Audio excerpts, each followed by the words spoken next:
Welcome back, everybody, to Freaky Tales podcast on this Friday, the 13th.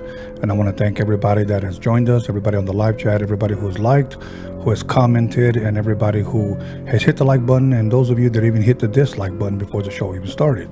But I'm thankful that you guys are tuned in, and I hope you guys are having an incredible Freaky Friday, because a lot of stuff's probably going to jump off tonight after you hear what we got to share. But first things first, we got your letters. For those of you that have emailed us your Freaky Tales, above me should be the Freaky Tales podcast at gmail.com. So make sure you guys continue to submit your stories. We get some from Arizona, from Germany, from Kansas City. We get them from all over the place, and I want to thank everybody for sharing your experiences with us. For those of you that may not know, the experience doesn't necessarily have to pertain to you. It could have been something that maybe happened to maybe a family member, a close relative, or even a good friend, if you care to share it. Or if it has happened to you, please share it with us and email it to us at freakytalespodcast@gmail.com. And once again, if you want to follow us on Freaky Tales Podcast on Instagram, that should be below me. Freaky Tales Podcast on Instagram, for those of you that are interested and looking forward to our future content.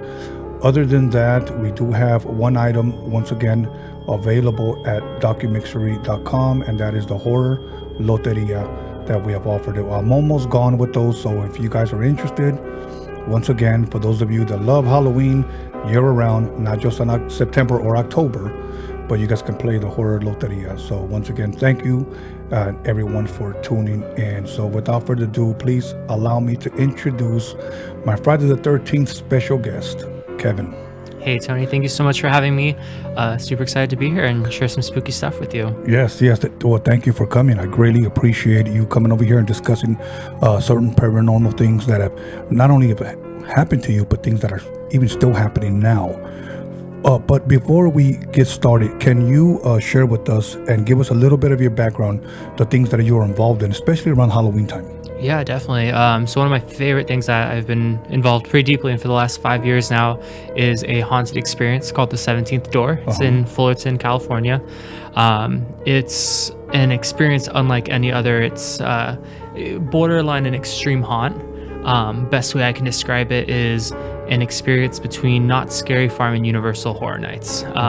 Knott's Scary Farm is cute compared to it, and the Universal side is, it's when you go in, it's like going into a movie. The sets are just so phenomenally well crafted. The story, the effects, the things you experience are so intimate, especially with the characters and actors in there. So it's pretty intense. It's a lot of fun. Yeah, let me go ahead and just give a shout out to Mad Dog once again. Thank you for the connect, but at the same time, there are some things that go on there that when you were sharing with me, I thought were pretty intense, and it almost made me feel like I don't know if I would want to do that. So do you mind sharing what happens in this haunted house? I mean, I definitely think you should go through, without any doubt in my mind. But this again, it's an experience like no other. It's not like Universal where you're going in, through the maze and you bump into other people and you kind of like Congo line through. Universal is great, by all means, one of my favorites.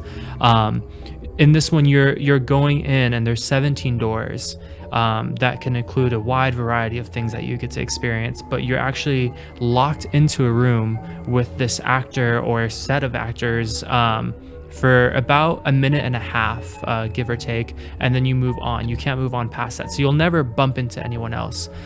So whether you go with a group of 4, a group of 8, it's just those people there that, even if it's strangers, you build a relationship with.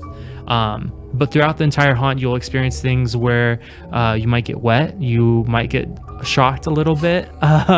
You will probably interact with some cockroaches. Those have been around since, I think, year 2. We've bred them and kept them around.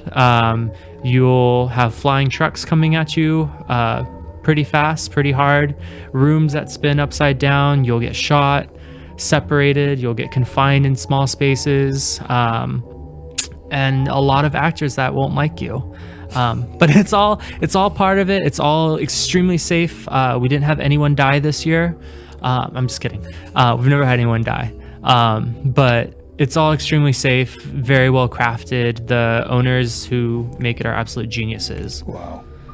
Wow. You know, and when you shared that with me, I was like, I'm ready to go. But when you said you may get shocked, you may get wet, you may get cockroach, I'm like, oh no. If it makes you feel better, there is a waiver, and you have to sign the waiver, because also another thing is, while you can't touch us, we can touch you, and we will touch you, whether that means moving you or a gentle guide in the right direction.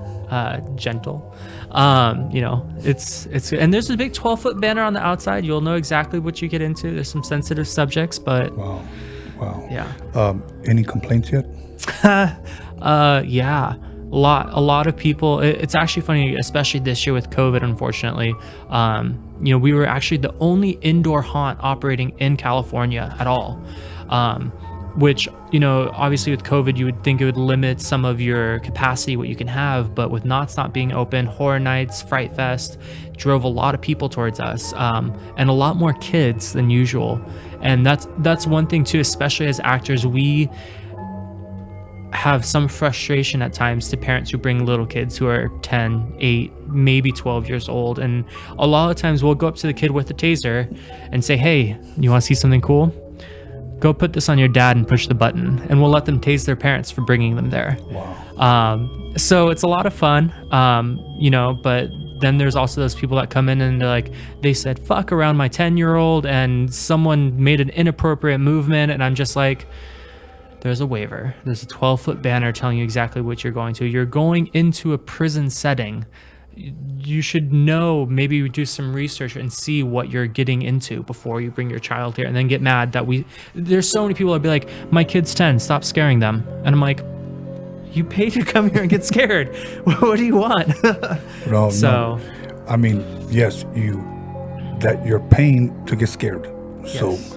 you can't complain. So what exactly is your position there again? So my position is the cast manager. On average, I manage about 150 actors, monsters, sometimes infants. Love them all still. This year is a little bit less because of COVID. We, you know, took a lot of measures that even some hospitals aren't taking, to ensure the safety of our actors, to ensure safety of the guests, which also include us limiting the cast, unfortunately. Wow. So, Okay. You know, earlier today when we spoke on the phone, you began to share some stories with me, and I was blown away, you know. So I said, you know what, you got to get over here. You know, let's do this. I think people would be truly excited to hear what you have to say. So if you mind sharing somewhat what you were sharing with me earlier. yeah, I mean, this experience was pretty crazy. I start off by saying that I've always been a skeptic when it comes to paranormal, ghosts, out-of-body experiences, until I've actually experienced them. I'm very much a person that I have to see it to believe it, which I'm sure there's a lot of people out there that are like that as well. And this one experience that I shared with you earlier, we were up north in Fresno area. We were visiting some friends, and you know, we're all into photography, so we're kind of out in the nature taking pictures of, like, you know, broken down shacks or cars, and, like, you know, rusting fences. And we were out there for quite a while. I'd say a couple, you know, 3-4 hours, and heading back, and it was getting dark, so it's, you know, limiting your shots. And we came across this abandoned house.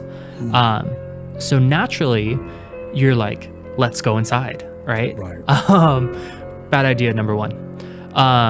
We kind of ended up, like, going around the house and trying to see if there was a way in, which there wasn't. We found a door that had, like, the screen on it, but it seemed like it was jammed shut. Okay. And my boyfriend ended up going and trying to open. He couldn't.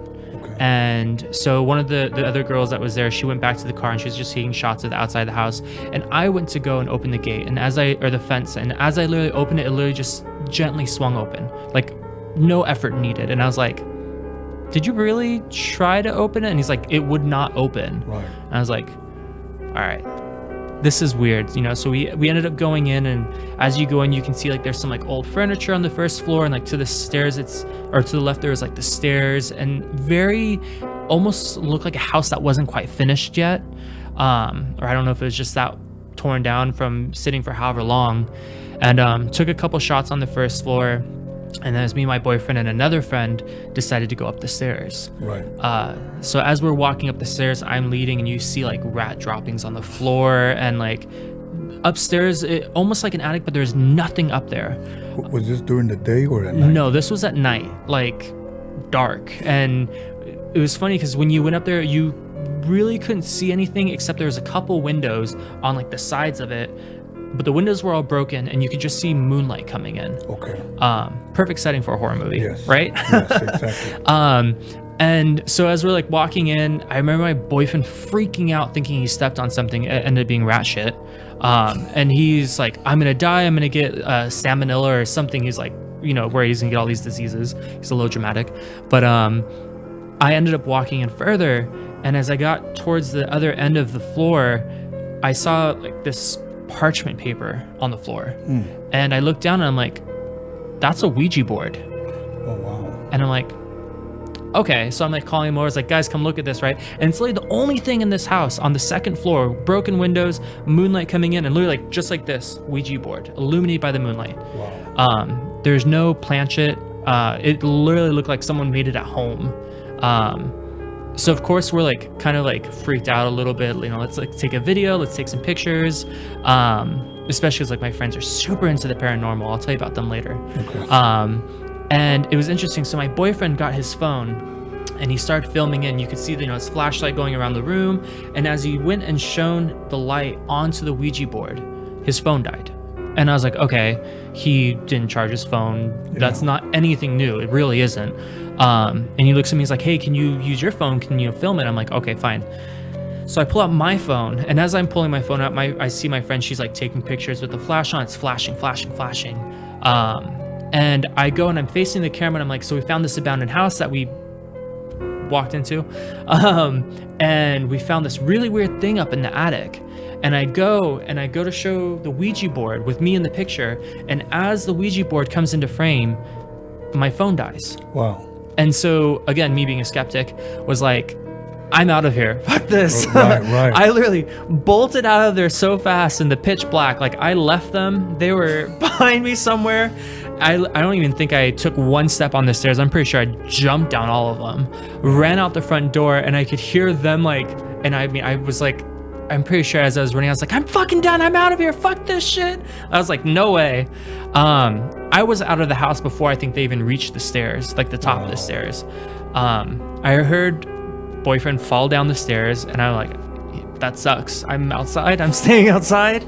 And we all came out. Finally, the friend that was outside, she's like, what happened? Why are you guys screaming? And I was like, you'll never fucking believe it, but let's just get in the car and go, because I'm done.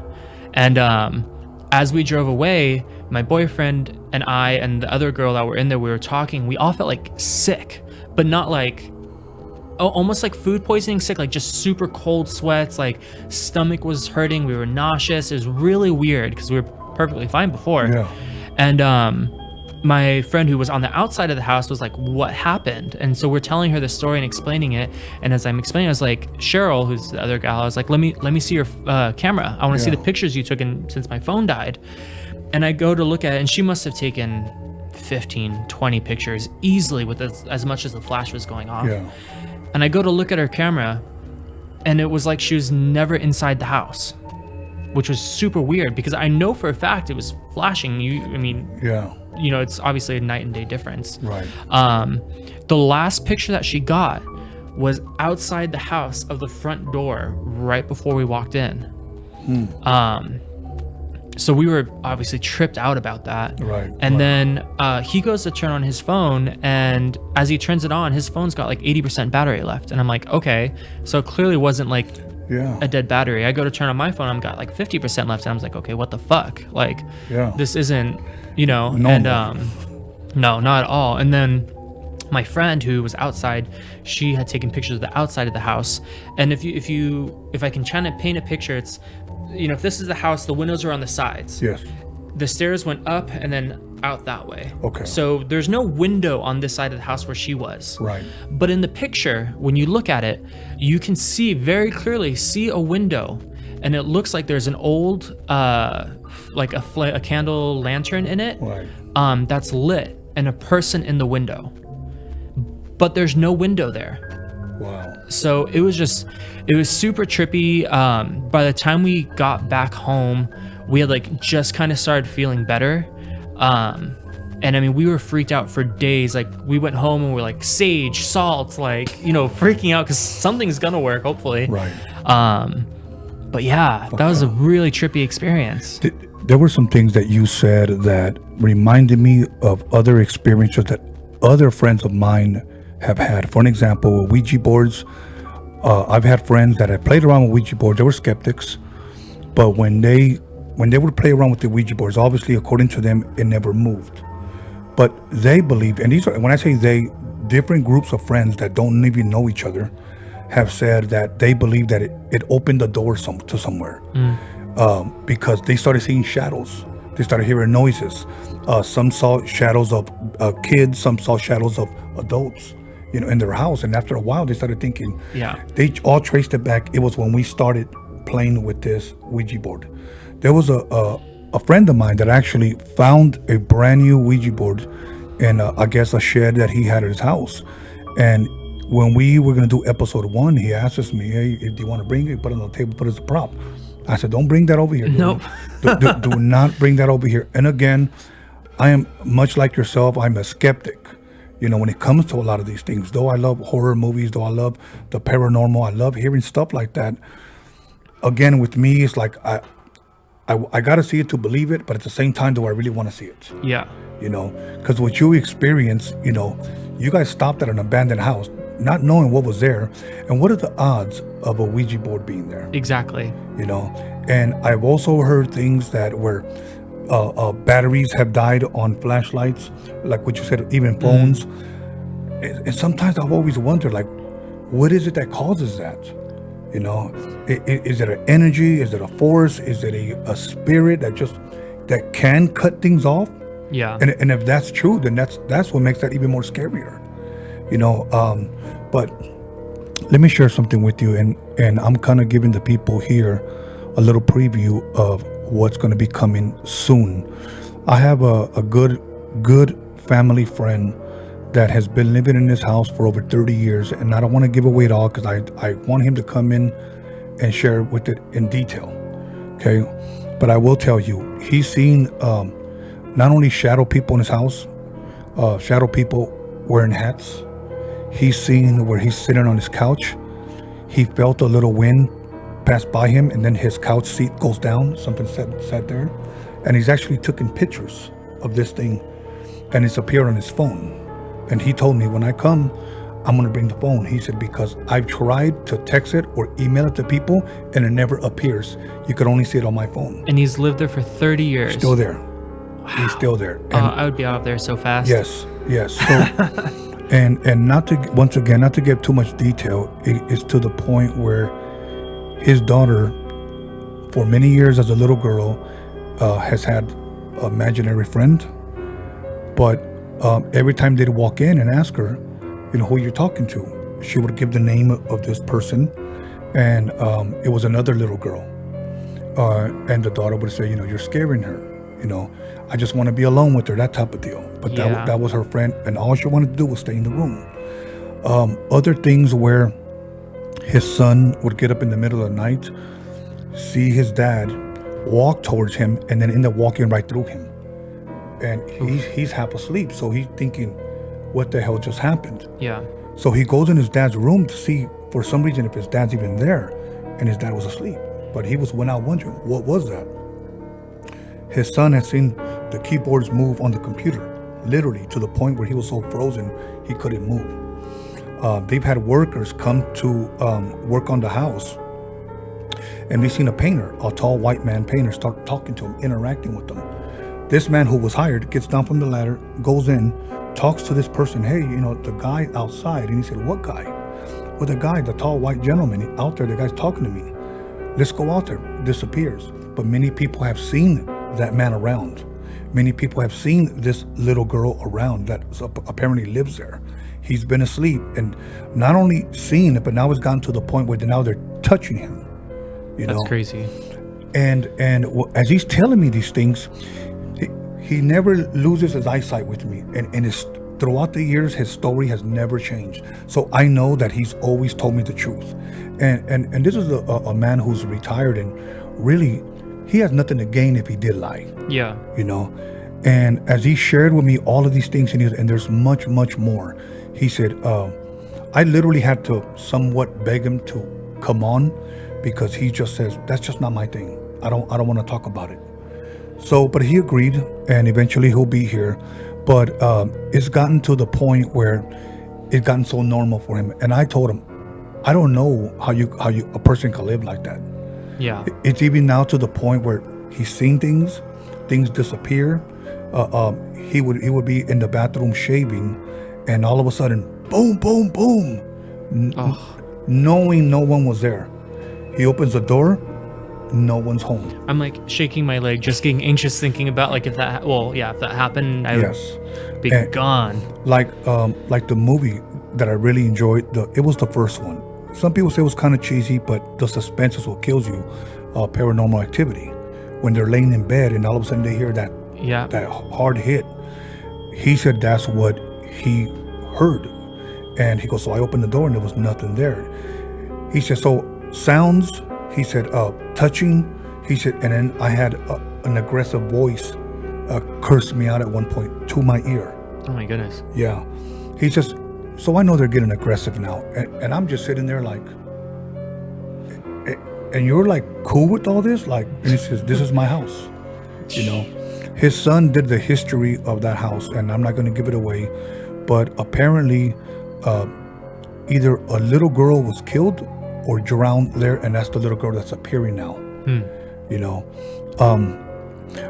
after talking to him, I told him like this, I would document everything, because you know what, he has told me more things that have happened in his house that have happened more than Amityville Horror. Yeah. You know, and I just told him they need to make a movie about your house, and he still lives there. And yeah, I was gonna say, and he still lives there. Yeah. So if any ghost hunters are out there, you know what, email me at freakytailspodcast@gmail.com, and I'll put you in contact with this person. And ghost hunters need to go over there. Please help this guy out. Yes. Go over there. But he's a very close friend. But again, hopefully he hasn't given me a date yet. He'll be here and he'll share those things with me. Now, once again, he shared these things with me, and he's a very private person. But and I know he's not a liar. My things to me, even though he told me all of these things, I still remain somewhat of a skeptic. Now, once again, Kevin, I say I'm a skeptic. I need to see something to believe, but do I really want to see it? Yeah. That's why I'm like, I'm a skeptic, but don't fuck with Ouija boards. Like, I don't care if they're real or not. Don't fuck with Ouija boards, because even if it isn't real, right, I do not want to take that chance. Right. And you never know. You never know what kind of, for lack of better words, spiritual doors you're opening. No. For something on the other side to come in. Because let me ask you this, and let me ask the public this. When we play with these Ouija boards, and when I say we, I say it in general, who are we talking to? You don't know. And here's the other problem too, is even if, say you open a spiritual portal, right? And you're talking to someone, let's say 100%, you know, hey, you know what, that's my grandma I'm talking to. She's the only one who would know this about me. But now the problem is if you don't close that portal properly, you've left it open for whoever, anything to come in now. Anything come in. You know? And think about this. Okay, we've opened it, but how do we close it? I don't know. I don't know either. So, you know, those are things that I usually tell people, you know, stay away from it. So the life lesson to this basically is, if you're going to do a Ouija board, don't do it with us, because we got no idea what we're doing either. So. No, that's the truth. That's the truth. I've had buddies that have been in jail for years and have told me that they've made homemade Ouija boards in jail. And many of them, you know, I guess at one point they say they believed in God. Some of them are Catholics, some will consider themselves Christians, some will even consider themselves Muslims. But they figured that they wasted so much time in jail and they never received answers from their higher being. So they started looking elsewhere. Yeah. Even started getting involved with brujeria, santeria, or whatever the case may be. and they started playing around, and they start getting answers according to them. Yeah. And one guy actually told me that one day he was on the floor and he was playing with it by himself. He said, I don't know if I was moving big it. no. Yes. He said, I don't know if I was moving it by itself. He said, but I remember looking up and I saw a shadow on the top bunk. He goes, and this thing looked like a gargoyle or like a bat, squatting down. He goes, and I was so frozen. Because I couldn't move. He said, all I did was close my eyes. He said, I couldn't even open my mouth, that I began to pray within my head. He goes, and I was so terrified, he said, to open up my eyes, because we don't know what's on the other side. No. People always wonder, what happens when you die? We don't know. So once again, don't play with those Ouija boards, especially with us. No, especially with us. So I know there was something else that you wanted to share with us. There was several stories that you told me you wanted to share, so if you can. Yeah, well, I just want to preface it with too. I think it's funny, you're obviously a huge horror movie buff. Yes. And you would think I am too, right? Especially with being involved in this haunted house and loving to scare people and all this. I can't watch scary movies by myself. Really? I'm not even joking. If I watch a scary movie, someone else has got to be there. It's got to be in the middle of the day. Okay. With all the lights on, all the windows open, so I know exactly what's going on. Right. Otherwise, there was one movie I watched. God, I don't remember when this came out. Was it 2012 or 13? Something. I was young, and younger. I think it was called The Devil Inside. Okay. Did you ever see that? Yes. Terrible movie. But my friends literally dragged me to it. I was like, I do not want to see this. I don't want to get scared. The movie theaters are dark. No. And still went and saw it. Yes. And I remember there's a part where you're sitting there and the suspense is building up, the character's walking, and this dog jumps up on the fence, right? It's dead silent. This dog jumps on the fence. It's barking, freaking out. I shit you not. I jumped probably 2 feet out of my seat. I was like, fuck this, I'm out. I went and sat in the lobby the rest of the time. Couldn't do it. Really? Just love scaring people, love horror movies, love acting and all that stuff in the haunted house, but can't do scary movies. Since we're talking about movies, let me touch on something. I've had a couple of friends that are big horror movie fanatics, like me, but maybe to them, they won't watch a regular Netflix movie or just a regular, whether it be Ben-Hur or whether it be, a Clint Eastwood movie. They watch horror movies pretty much 24/7. That's just kind of and I'm just joking, being sarcastic, kind of like their religion. They just love all horror movies. Cool, whatever. But after a while, one guy started telling me, whether this is true or not, this is his story. And he told me that he started feeling things coming out of his TV. That's what he said. He said, I was drinking. He goes, and I thought maybe I saw something. He goes, so I just stopped it there, went to bed. He said, the next night, when I got home from work, took a shower, ate dinner, turned it on, he goes, the same exact thing. He goes, I started almost feeling like there was a presence now in my house. Okay. Yeah. So he calls me. And he says, hey, what are you doing? And I said, just here watching TV. What's going on? He goes, yeah, me too, man. He said, I had to pause my movie. He said, because I'm going to tell you something. You know how much I love horror movies? And I was like, yeah. And he goes, I'm thinking about getting rid of all this shit. And he was that scared for one movie. And he never told me the movie because he said, I don't want you to watch it. And I said, okay, what happened? So he started telling me how he started feeling things coming out of the movie. And I said, things like what? Like the actual actors or something? And he said, no, something spiritual came out. He said, now this is the crazy part. He yells, oh, fuck. And he hangs up the phone. The phone dropped. So I'm calling him, yo, hey, his name's, well, I don't want to give his name away because I didn't ask him for permission to share the story. We'll call him Steve. Yes, okay. So I said, Steve, nothing happened. He calls me back and he said, when I was telling you that, I felt somebody walk right in front of me. Oh. Okay. Never watching horror movies again. Yes. Now, there are some people that believe that what he was sharing coming from his TV, some people believe that they felt that actually coming from music. And Interesting. And it's mostly from a classic rock when they've told me to listen to either to Ozzy, Marilyn Manson, Black Sabbath, Led Zeppelin, the Eagles, etc. Many people, I've never, I can't claim that, but these are different individuals that have told me that. Now, I shared this before on a previous episode that Aleister Crowley, I don't know if you're familiar who that is. There's a story, whether this is true or not, that supposedly when they recorded that album, Hotel California, that supposedly he prayed over their 2-inch reels, their music. And that's why they claim it was so successful. Okay. Because supposedly Hotel California is supposed to be hell. Whether that's true or not, I don't know. Okay.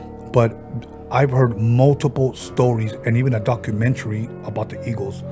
And they touch a little bit on Aleister Crowley.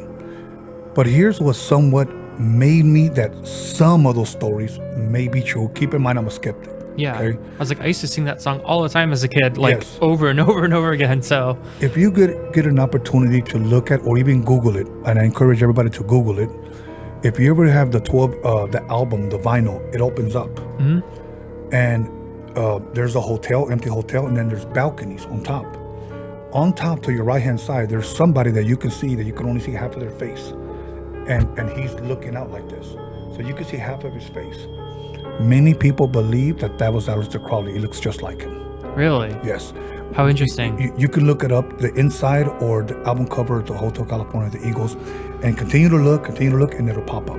Interesting. The Beatles, on if I'm correct, either it's the Yellow Submarine or the Sgt. Pepper Lonely Heart Club album, they have a picture of Aleister Crowley on the cover. Yeah. So he's been around music for a while. Oh yeah. And for some reason, a lot of these people find him intriguing, but that's one of the stories. And that's the connection I think I make when people say, I felt things come out of music or they've influenced me, but I think It's hard because you get all these people who, when they listen to music, they feel love, they feel passion. Some people feel anger. Some people are more feeling sadness. Like, I mean, I know we've all probably had that time where it's like you go through a breakup or a fight and you listen to music because you want to be more sad, or every song you hear makes you more sad. So I almost want to believe that that's possible. Like you kind of, I mean, we all have spiritual energy to some degree. I 100% believe that. So I feel like when you emit, or is that what it is, emit stuff, right? You also attract that to you. So if that's something, if you can feel all those other emotions or experiences with them, why can't you feel that? So it's not, again, same kind of skepticism with it, but at the same time, like with that logic, I'm like, it does kind of make sense. Who was that famous guitarist that just passed away? Eddie Van Halen. Eddie Van Halen. Okay. You know where the house that he bought, where he used to live, Aleister Crowley's home. Yeah. Okay. I know a lot of people said, "Oh, he only bought that for publicity." Let me ask you this: if you had the money, would you buy that house? Probably not. No. I mean, one of my, if not the favorite magician that I like is David Blaine. Yeah. Okay. And he bought Harry Houdini's home. Now, I know Harry Houdini was fascinated with the afterlife, trying to reach his mother. If I had the money, even though I love Harry Houdini, I don't know if I would even buy that house, though. I don't know what took place there. Yeah. So. But with that being said, I know you were going to... Yeah. Sorry, I know I sent us off on a little tangent there. No, actually, I had another pretty... It's kind of it was a weird experience for me. I think this is when I truly started believing paranormal, because with the Ouija board, it was weird as shit. I'm not gonna lie, it freaked me out, but it still wasn't like, I didn't experience anything, I guess, personally, if that kind of makes sense, at least in my mind. Same people, actually, is two gals, me and my boyfriend. We went to Queen Mary in Long Beach right here. And we ended up doing after hours paranormal tour, which started at like 12 o'clock and I think went to like 5 in the morning. Wow. Super cool. It was like a private tour, I think, or semi-private. There was maybe 10 other people there, which was really cool. We got a lot of access to different parts of the ship normal people don't get. Even on normal tours, people wouldn't get to go into, because we did this specific one. Right. And you go with an actual like ghost hunter who has like a spirit box, all their gear and everything. And they provide you with some stuff as well. And I remember we were kind of doing our thing. We had a couple really bizarre experiences there, but the one that this is the one that triggered me to be like, okay, this shit's real. Right. We ended up going down right below. If you've ever gone to their Dark Harbor, like their Yes. Halloween event, you know they have their like secret bars. Right. One of their secret bars is in like the captain's lounge, is what they call it. When you go into like the museum for the tour, you kind of go down a ramp and down some stairs, and there's a secret bar there. What most people don't get to access is if you go a little bit further, there's some stairs that take you below. I don't remember what the room was called, but we ended up going down there, and they were kind of like telling us what happened there. Excuse me. How some people have had, X experiences there, blah, blah, blah. And so then like, all right, you're free. Go wherever you want. Go off, take these tools, see if you can capture anything. And we're like, awesome. So we kind of were wandering around, and my boyfriend and I split off from our other two friends. Yeah. And we go to this back room area. And the story of this back room area is there was apparently a member of the crew that committed suicide there at some point. As well as, you have your typical, characters, I'll call them, that are there. That have either passed, like there's little children that have passed. I think there's like Mary in the pool area that's passed. Just, it was quite a few apparently.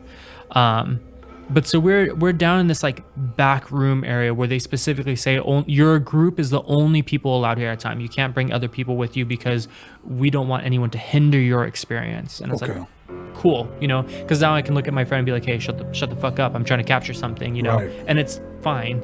But so it's just me and my boyfriend back there, and we go, and my other two friends end up showing up, and we're all in this room, and I kind of look off in the distance, and I was like, hey, there's another area back there. Do you want to go back there? And we're like, all right. So him and I are going back there, and you kind of have to like climb on some stuff and then go across a couple planks, and then it drops down, and then there's a back area. Right. Which we later found out, hey, you're not supposed to go in that area.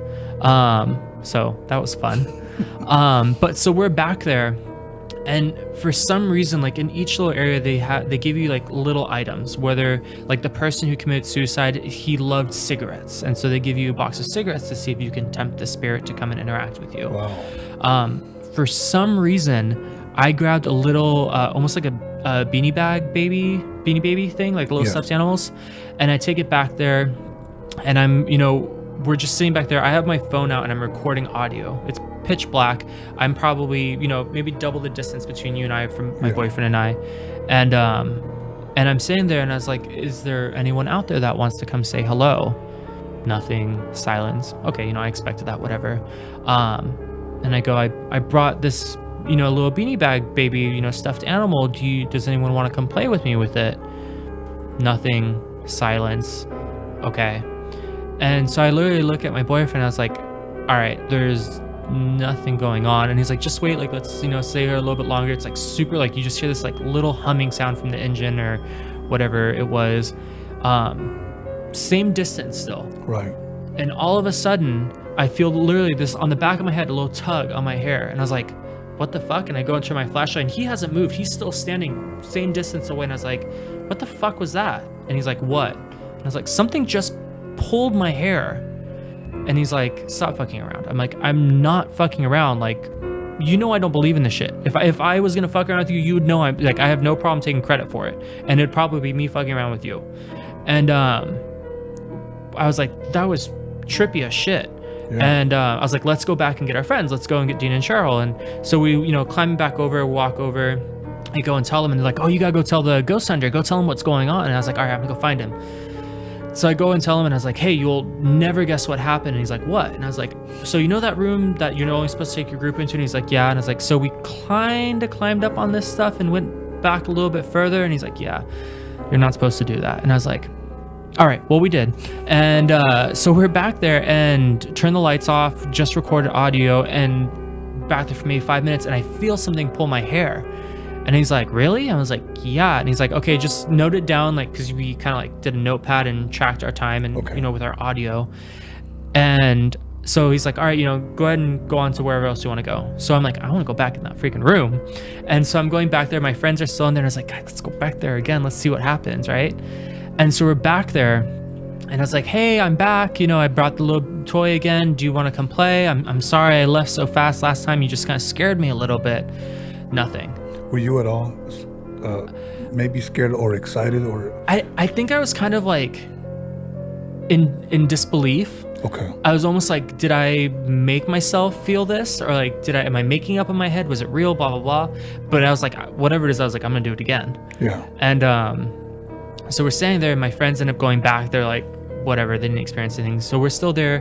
Boyfriend goes back. And so I know for a fact I'm back there by myself now. You know, I have the flashlight on because I want to see if I can see anything. Yes. Nothing going on. Turn my flashlight off. And I literally say, I'm sorry. I was trying to be, because they were talking about being very polite and respectful to the spirits, because if you're going to be a dick, they're not going to come out and interact with you. And obviously, you know, it'd be the same as you and I. If I came up to you and was a dick, you'd be like, you know, fuck off. Right. But so I was like, hey, I'm really sorry. I don't know if the light was bothering you. I turned the light off. Will you come back out and play with me?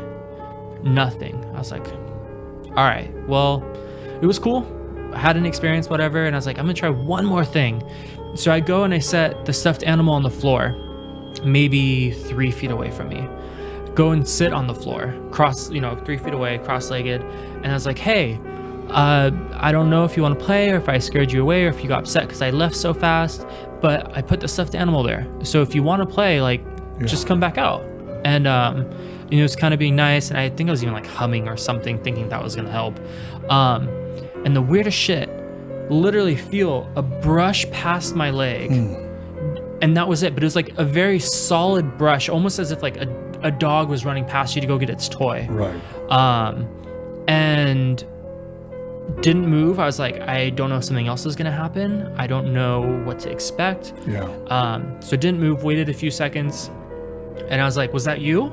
Were you trying to like tell me you wanted to play? Didn't hear anything, waited for like 30 seconds. I was like, all right, I'm good. I had my hair pulled, I had my leg touched, I'm good to go. I went and turned my light on and the beanie bag had moved about 3 feet further from me. Wow. And I was just like, all right. Yeah. That was pretty trippy. Went and picked up the beanie bag and I was like, thank you so much for playing with me. I have to go back and find my friends now. But I hope I get to see you again soon. And so I climbed back over and I was telling my friends about this experience. They were like, of course, in belief. My friends are huge paranormal believers. Yes.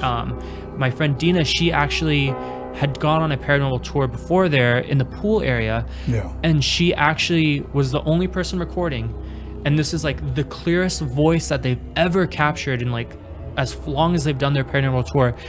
And you hear her talking, the group's like all together. And all of a sudden you hear this clear as day voice go, Jackie. And you hear everyone go, it's like, shut up, like instantly. And everyone's like, did you guys hear that? What was that? Was someone saying mommy? And then literally everyone stops and you hear Jackie, like louder and like more aggressive. Wow. And she actually has it on an audio recording, which she gave to them and everything. But so they're huge believers and they were super excited to do it. And so when I was telling them, they were all like in belief. And even like in that other room, one of them had it's like a temperature setting, because they say spirits, like if they're interacting with you, you'll feel like the temperature drop, or you'll very be able to clearly see it if you have it on a tool. And it was so weird because the area that we were in, the other room, was kind of like a U shape, but like a very boxed U. And I was on one side with me and my friend Cheryl, and then my boyfriend and Dina were on the other side. And she had the tool and she was scanning the room, and you can literally see on the tool this cold mass go across the room, come to where I'm standing with Cheryl, stop, and then just disappear. Wow. And so it's almost like whatever I was with in that back room followed me out and came to me. What, I don't know if it was to say goodbye, wanted to still play, whatever it was, and then just decided it was time to go. A couple of things that I want to point out, because remember I told you earlier that this friend heard a voice or something that got aggressive with them. Let's just say hypothetically that you were in there and you said, hey, you want to come out and play? Hey, is anybody there? Etc. And then all of a sudden you heard, fuck you, motherfucker. Do you think you would have went back? That's hard, because I have another experience I really want to share with you where something similar like that happened in my own home. If it was there, no way in chance. Like, I would have been out of there so fast. I would have been like, I'm done. I'm going home. thank you. I know it's only been 10 minutes into the tour, but I am done. Something does not want me here. Right. That was one of the things that told this individual that's living at this house. Yeah. Okay. Even to the point where he would be sitting in his garage, enjoying a cigarette, drinking a beer, and then all of a sudden, get the fuck out of here. And he would hear as clear as day. And when he's telling me this, I'm sitting there and I'm thinking, what the hell are you doing here? You know? And here's what he said. Well, you can't let these things have fear over you. That's true. I understand that, but I'm not trying to hang around with these things. You know, you're not trying to have a smoke with them? No, no, not at all. So when he tells me these things, and then what you were telling me that when you saw this thing go forward and then back, then you said, I don't know if it followed us. I don't know if it wanted to say goodbye or what. But here's my thing. Why I wouldn't, even being a skeptic, go looking for stuff like that is because here's what I'm afraid of. We don't say anything. Nothing communicates with us. We don't hear anything. But we go home and it comes home with us. Mm-hmm. That's what I'm afraid of, you know, because the last thing that I want is, hey, did you turn off the lights? No. You turn around and look down the hall and all of a sudden you see a shadowy figure. Yeah. Yeah, that's not what I want. And I've had things like that where I'll share one experience, and it happened at my house. I was asleep, and things like that usually happen around 3 o'clock in the morning. Mm-hmm. Why at 3 o'clock in the morning, I don't know. I've heard it from many different people that have said that's, I forgot the name that they gave it, but the witching hour or something. Yeah, so it's from 12 to 3 o'clock, I believe, is considered the witching hour, which is basically when the veil between our physical world and the spirit world is the thinnest, and that's when you essentially get the most spiritual activity. Okay.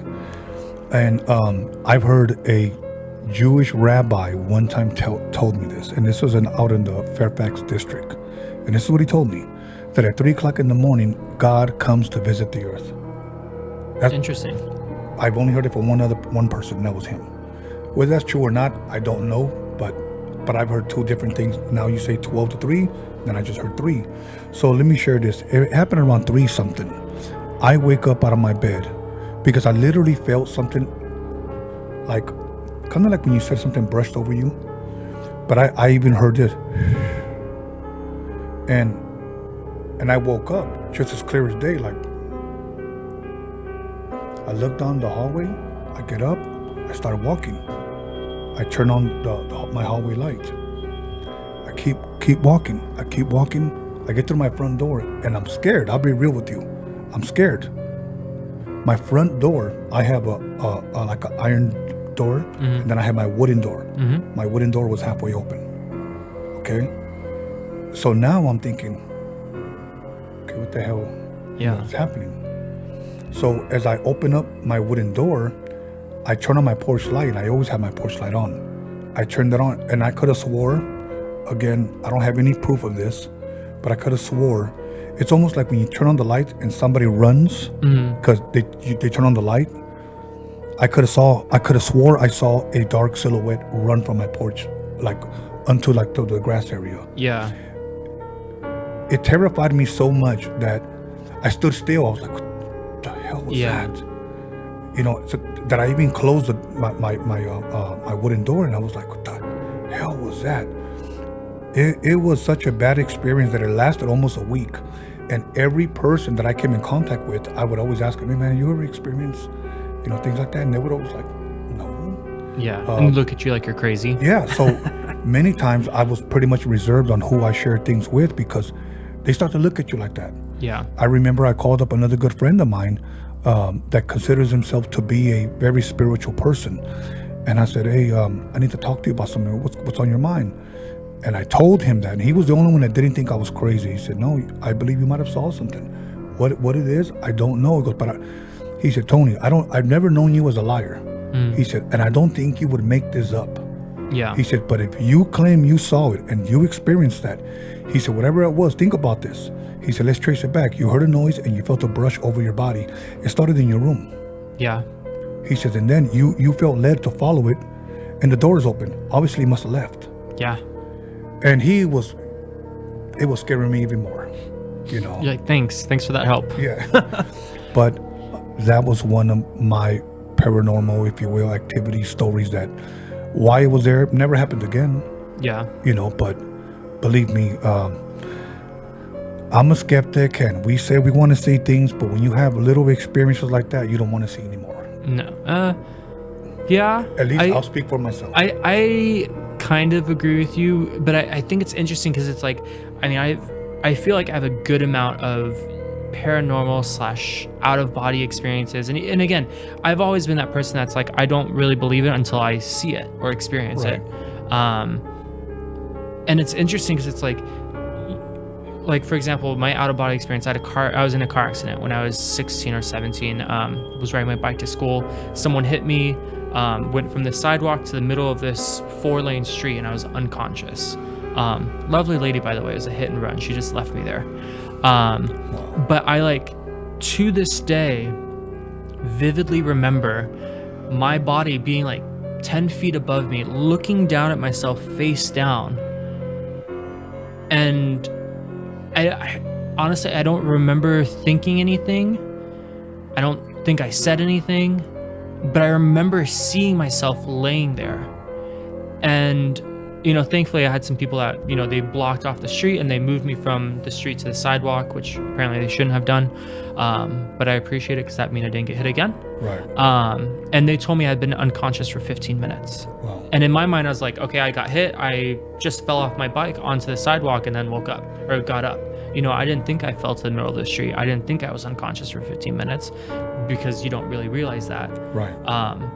But even after, I was in recovery and, I had to go back to school to get homework and all that stuff. And every time I passed that point, I would get sick and relive that feeling of being above my body watching it. And so now I 100% believe in that. Right. And it's I would love for you to be able to experience an out of body experience. I don't know if you have, but it's at the same time, I don't want anyone to ever go through that. Okay. Because it was a terrible experience. Yeah. So here's what we're going to do. We're going to take a 5-minute intermission break, and I'm going to come back and I'm going to share. I've never had a out of body experience, but I have a story that I want to share that a close friend shared with me.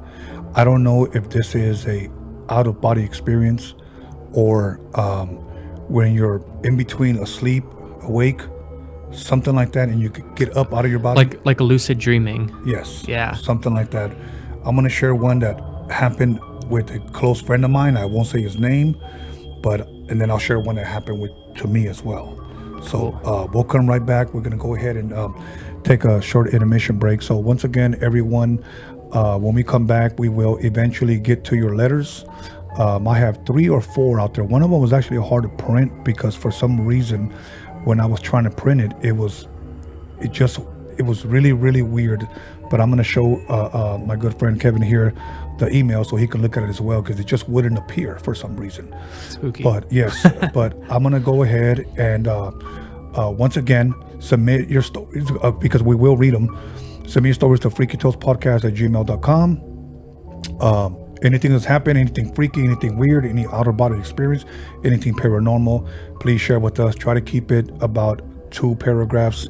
Honestly, I don't want to be reading your diary, and our listeners do not want to listen to long stories, but we greatly appreciate it. And once again, you can buy the Horror Loteria at documixery.com, and also follow us on Freaky Tales Podcast on Instagram for future content. So we will take a 5-minute intermission and come right back, and we'll see you soon. Thank you.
Welcome back, everybody, to Freaky Tales Podcast. And I would like to thank everyone who has joined us, who has subscribed, who has shared, who has commented, who has liked. Whether it's positive or negative, it doesn't really matter. You're still tuned in, and that's all that matters to us. So I hope you guys are enjoying your Friday the 13th Friday. Expect the unexpected, because you never know what may happen. As a matter of fact, take a look behind you. You never know what's there. But without further ado, once again, thank you, Kevin, for being here. Thank you for sharing. Thank you for, and just sharing with us and the public your experiences. Thank you. A couple of things that I wanted to bring up. You mentioned the Queen Mary. And if people look at haunted attractions, especially here in California, that's one of the ones that comes up a lot. Yeah. It's really up there. And I've gone up there to the, what do they call it? King Harbor or Dark Harbor? Dark Harbor. Yeah. Dark Harbor. And I've gone there, as a matter of fact, me and my good friend John, and we've never experienced anything, but it is entertaining, and I do encourage people to go. I've never been in none of those mazes and none of those tours that you went through. Yeah. But I did hear some things, from a lot of people that have shared their experiences. I have also heard experiences from, I believe it's called the Magic Castle in Hollywood. Yep. Yeah, I've been there once. That was, I'm going to say early 90s. I've been there, never experienced anything, but I also heard a lot of things about that. I'm trying to get one of the guys that has been there for a long time and to have him come here and talk about what went on or what has gone on at the Magic Castles, but he hasn't given me a date yet. But other than that, the things that I'm glad that what you're sharing, because you're just being honest. You're saying, I've been a skeptic for a long time. Yeah. There are people that I've known, maybe I haven't interviewed just yet, but I know that this is real. And then I ask them, what is your proof? Well, nothing has ever happened to me, but I know it's real. It's kind of hard for me to swallow that because you've never experienced anything. I agree. So, but let me share with you a dream. And I forgot the word that you used. Lucid dreaming. Lucid dreaming. Yep. Okay. Had a friend that shared something with me, and I never told him that I would experience the same thing. Once again, I've experienced so many things that I just never really told anybody for the sake of not being called a weirdo, whatever the case may be. He told me that one day he was asleep, and once again he told me it was around 3 o'clock in the morning, and he got up out of his bed, and he knew that he got up out of his bed, and he turned around and looked at himself still asleep. So he walks out of his house, and here's the funny part. He says, there were two fine girls that lived across the street from me. He says, and I wasn't friends with them. He says, but I wanted to walk up there. So I walked in. He says, I don't remember if I opened the door or if I just went through the door. He goes, that part I don't remember. He said, but I walked into one of the rooms. He said, the first thing that I saw, they had a TV on the right-hand side. And then one girl's room was blue, because I remember that.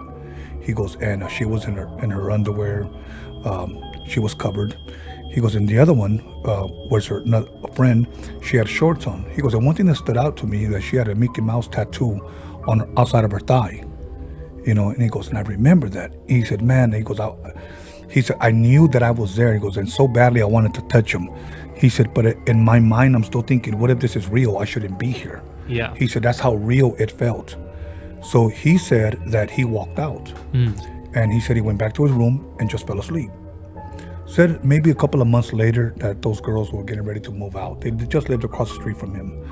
And they've asked him, do you mind helping us move the couch, helping us move our TV, etc.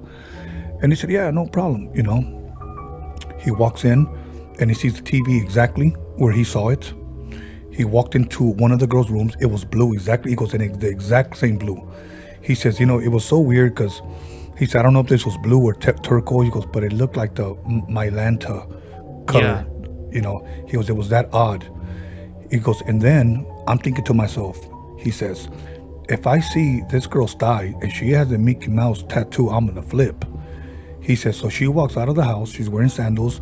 She said, and she's got shorts, almost like booty shorts. And he goes, and I saw the tattoo on outside of her thigh. He goes, so I knew it was real. And you'd never been there before? He had never been there before. That's crazy. Yeah, he had never been there before. So I shared with them stuff that has happened to me where I've woken up and looked at myself and I've just wandered the streets. Yeah. Wandered the streets, but like almost like if it was real, like waking up at 3 o'clock in the morning, just walking the streets. Here's my bad experience. And this is the God's honest truth. I'm walking down the street and I'm thinking, can't nobody see me? Nobody knows I'm here. I'm dreaming. So as I'm walking, all I saw, it looked like 10 or somewhere around 10 individuals. They all had trench coats and hats. And they came up out of the sky like this. Came straight down out of the sky. And they started walking towards me. They were at least about a block away. Almost like if they just landed on their feet, started walking towards me. They all looked exactly the same. So I see them and I think to myself, there's no way. Yeah. There's no way. Like, they can't see me. This is my dream. Yeah. So I stop and they're still walking towards me. They're maybe about a half a block. I turn around and I run. Now they're flying. I turn around and now they're floating towards me. I get to my front door. I lock it and close it. Okay. He locked it, closed the door, because I have 2 doors. And I'm holding the door. And as I open it up, every single one of them has their face jammed up against my screen door. Every single one of them. And I close it again, and I'm so scared because I'm thinking to myself, okay, do I wake up? Do I go back to my room? Or is this real life? That's how real it felt. And I opened it up again. And this time they're standing right outside of my porch, not at the door anymore. And they're all black trench coats, black hats. And then one guy tells me like this, and I heard his voice. He goes, come outside. That's what he said. Come outside. I've been like, nope. I was so terrified. I was so terrified that I closed the door, ran back to my room, and I almost just laid back down. But now I wake up in real life. Okay? So guess what I go do? Go open the door. I'm going to go see. Okay? Guess what? My wooden door's halfway open. Okay? I'm over here now. I'm awake, getting upset because I'm thinking my son might have did something or whatever. But as I looked, there was nobody there. But believe me, I wasn't going to go outside. No. And that was one of my dreams, or whatever we call it. I don't know. Once again, since I don't know how to title it, I don't know if it's out of body or Well, so for anyone asking too, I saw in the comments that a couple people were asking what lucid dreaming was or out of body experiences. Out of body experiences, again, at least from my experience, what I had is literally I was about 5-6 feet above my body, seeing myself laying there. Couldn't really do anything. Obviously, couldn't control what was going on. But I remember looking down and seeing myself. Where lucid dreaming, if I'm not mistaken, and you can look this up too, whoever is interested. But it's basically your body has gone to sleep, but your mind is still working. Or it's still awake, essentially. And I've kind of looked into it, and I've read this is something you can actually train yourself to do as well. Wow. Essentially. But it's a lot of times in dreams and stuff, when you have them, you don't consciously control what's going on. It just kind of plays out. Where lucid dreaming, you have the ability to control what you're doing, whether it's flying, whether it's going out your front door, whether it's looking back and seeing yourself. Again, this is just from my knowledge. It may be wrong. That's why I say whoever wants to can Google it and look it up themselves. But from what I do recall, it is along those lines, and you can actually train yourself to be able to do that. So not that I would want to do that myself. No. You know. And these things, I'll tell you when they usually happen for me, and I've noticed it throughout my life, when I'm really, really tired. Yeah. When I'm really, really tired. And many times, I think that's when you kind of go into a deep sleep. And I know there's times where I know it's happening and I wake myself up.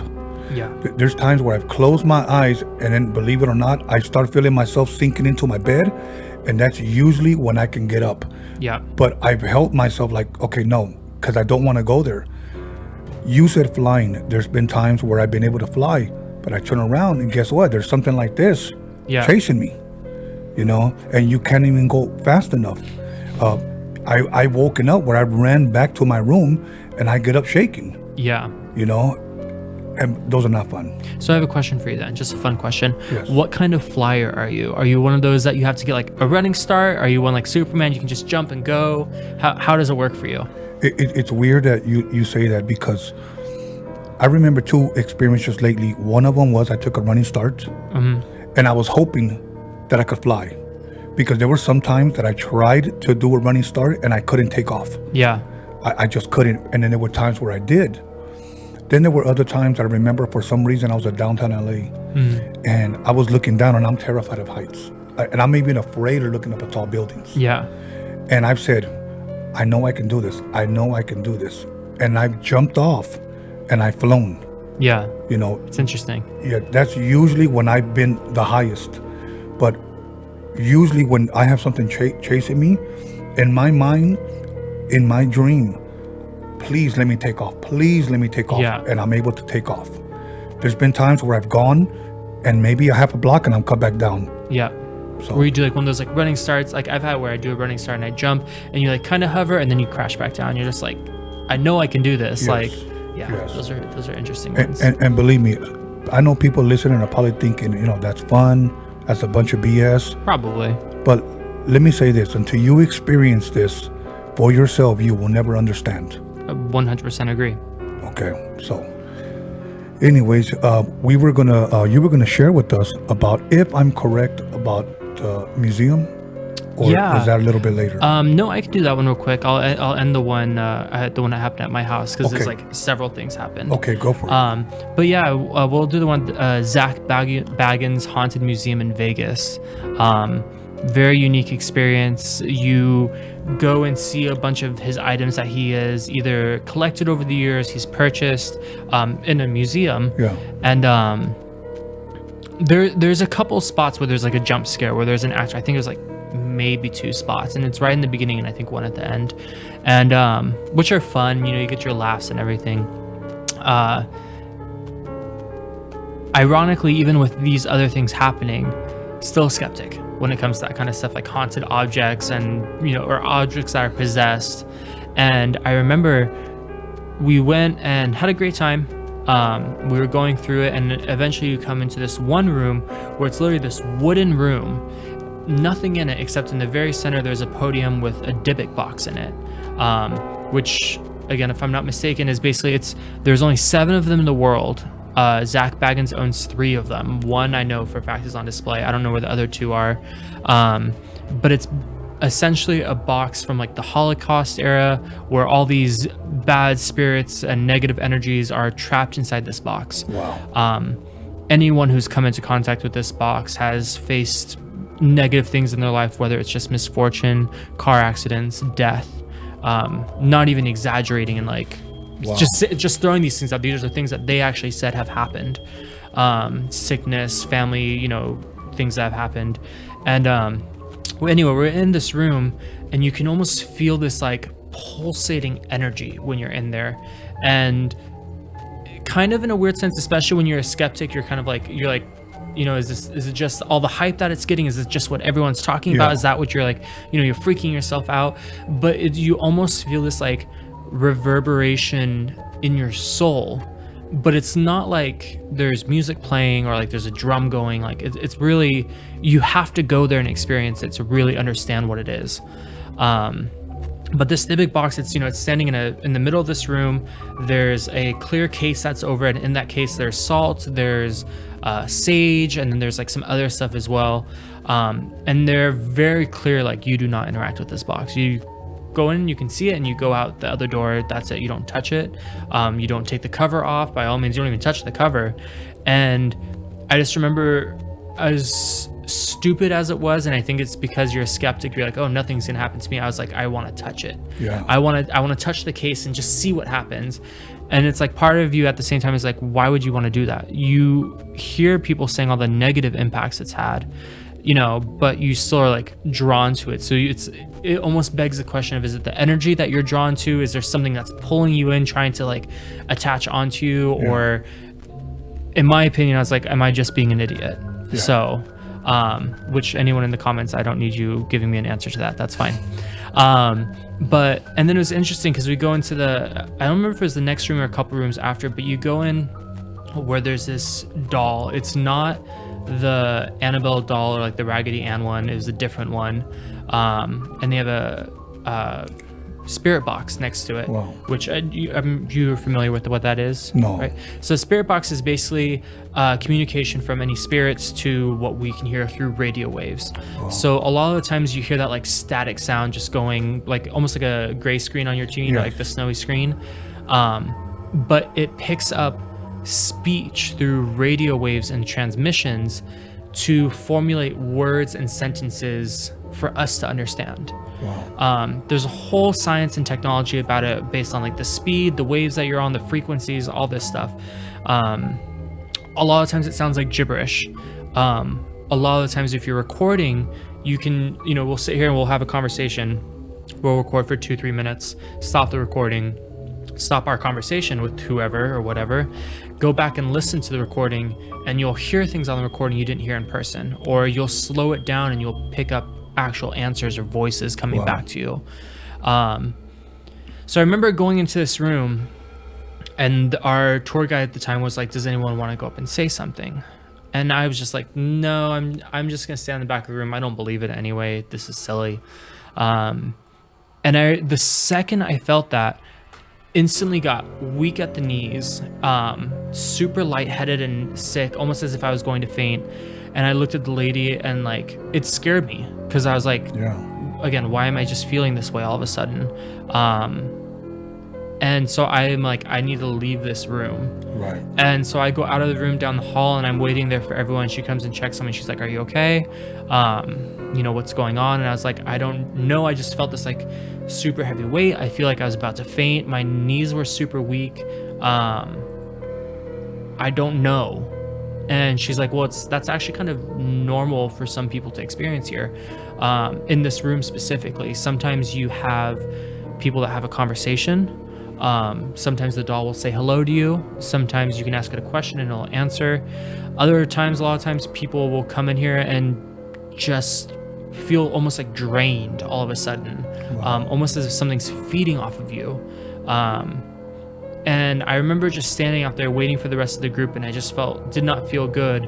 And I did not move on until everyone came out of that room. And as we moved away from that room, I suddenly started to feel better. It was a really weird experience. Is it paranormal? Skeptics would say maybe not. Maybe it's something you put in your head. Right. Some people might say it totally was. As far as me, I don't know. All I know is pretty healthy guy. Don't just randomly feel like I'm gonna faint or can't, support my weight with my knees. Right. And I did at that moment, and it was weird. So, and the other part about the whole museum was it was actually pretty cool. As we were kind of going through and like seeing the different rooms, and he has like many different rooms where you find things. Zach Baggins appeared, like literally almost out of thin air. He appeared, took over our tour for a little bit, walked us through for probably 15-20 minutes, and then our tour guide came back and like you turned around to see where he was, and he was gone. And I was like, that was pretty cool. Wow. That was a pretty neat trick. Wow. So, and you guys get a chance to meet him as well, or did he just talk to you guys? Or just talk to us as a tour guide. My friend who's like in love with him was like all teary-eyed, and she's like, oh my god, it's Zach Baggins. And I was like, oh my god, it's another guy. Because I know he's big in I think it's Ghost Adventures or Ghost Hunters, his show. My dad follows it. He loves the show. I never really watched it, so to me he was just kind of like another celebrity, I guess, another personality. But it was still pretty cool. I know from what I've heard that I guess you have to pay extra. I think it's like $40 or $45 for a regular tour, but there's a part where you go downstairs. Did you guys go there? We did not. They specifically told us that there were things happening down there and it wasn't safe for us to go down there. As in there was spiritual things happening. Someone had an incident, one of the workers, where they refused to let anyone down, which is interesting because one of my other friends just recently went and he did a flashlight tour where they turn all the lights off and all you literally go in with is a flashlight. Oh no. And I was like, yeah. No, I'm not doing that. I had a friend that doesn't like Zach Baggins. According to him, he's a fake, he's a phony.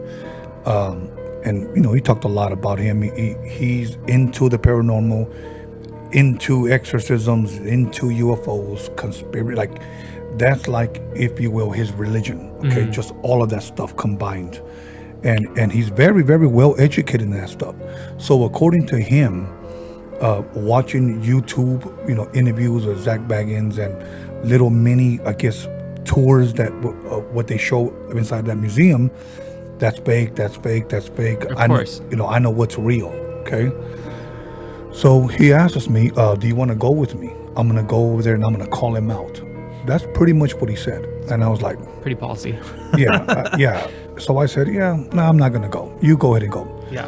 This guy drives up to Vegas by himself. Okay.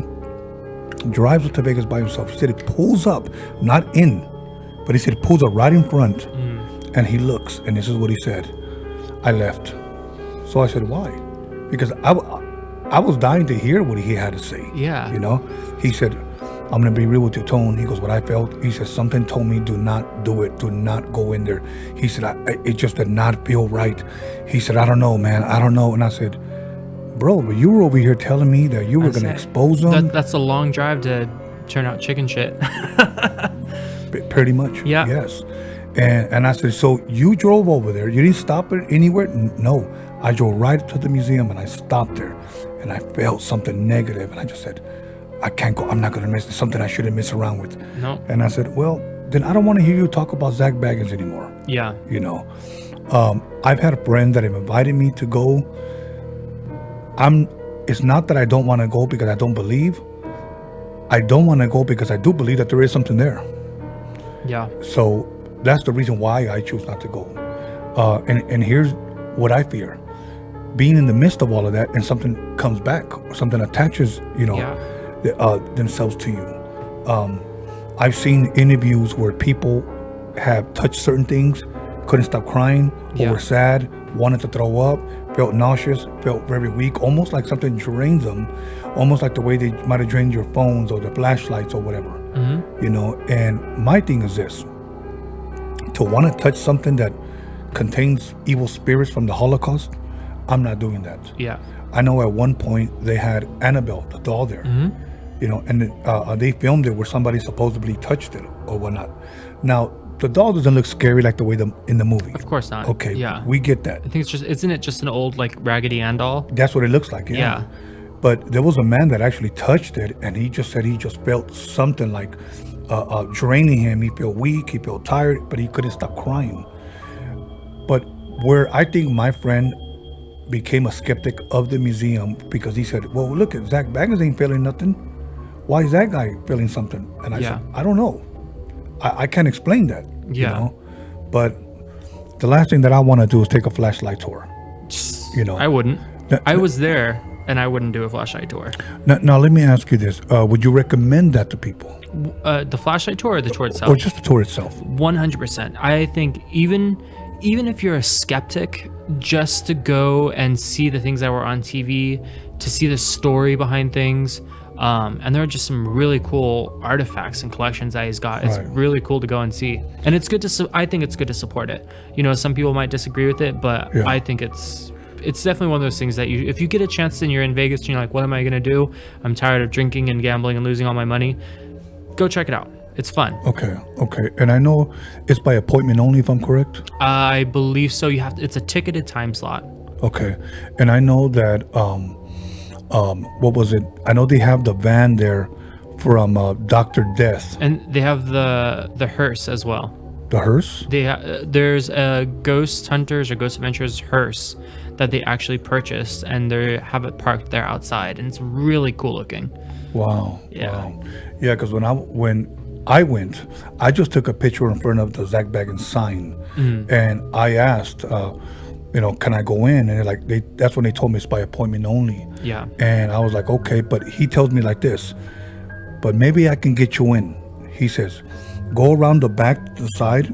He says, and if you're kind enough, and if they like you, they'll take your money, come back around, and I'll lead you in.